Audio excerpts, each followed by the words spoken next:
que tu fous depuis tout à l'heure là? Oh, c'est bon, sérieux, je leur fais juste une petite beauté là. Ça lui fait pas de mal d'enlever 2-3 petites épines comme ça, non? Ouais, bien sûr. T'as besoin d'un petit cours de bio, toi.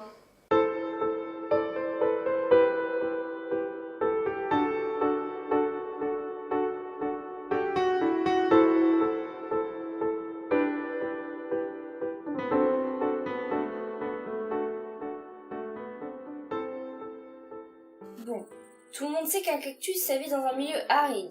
Tout le monde sait que les cactus, ça a des épines. Jusque-là, ça va. Mais en fait, qu'est-ce que c'est une épine et à quoi ça sert? L'utilité des épines, ça, on le verra dans le prochain épisode.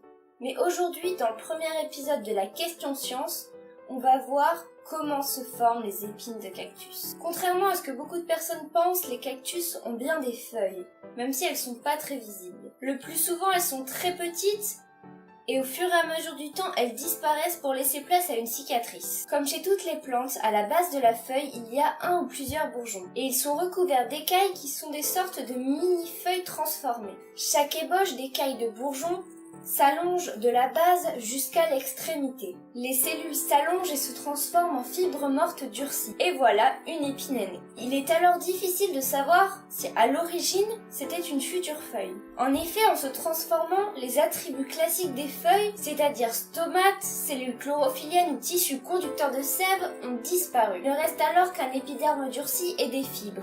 C'est pour ça que les épines de cactus sont appelées épines-feuilles. Les épines se regroupent en sorte de bouquets autour d'un point central d'une structure appelée aréole. Cependant, chez quelques sortes de cactus, les épines ont totalement disparu ou alors il n'en reste plus qu'une. Il y a une grande diversité d'épines d'une espèce ou d'un genre à un autre. Et plus étonnant encore, au sein même des bouquets d'une plante. Pour résumer, la naissance des épines se fait dans les tissus d'une plante. Les épines sont donc des excroissances dures et creuses, solidaires du corps de la plante, c'est-à-dire qu'à l'arrachage, elles laissent une marque. Faut juste pas confondre aiguillon et épine. La naissance des aiguillons, elle, se fait sur l'écorce d'une plante. Ce sont des excroissances dures et pleines qui ne laissent aucune blessure à l'arrachage. Bon, maintenant qu'on a vu qu'est-ce que c'était exactement une épine, la prochaine fois, on verra à quoi elle sert.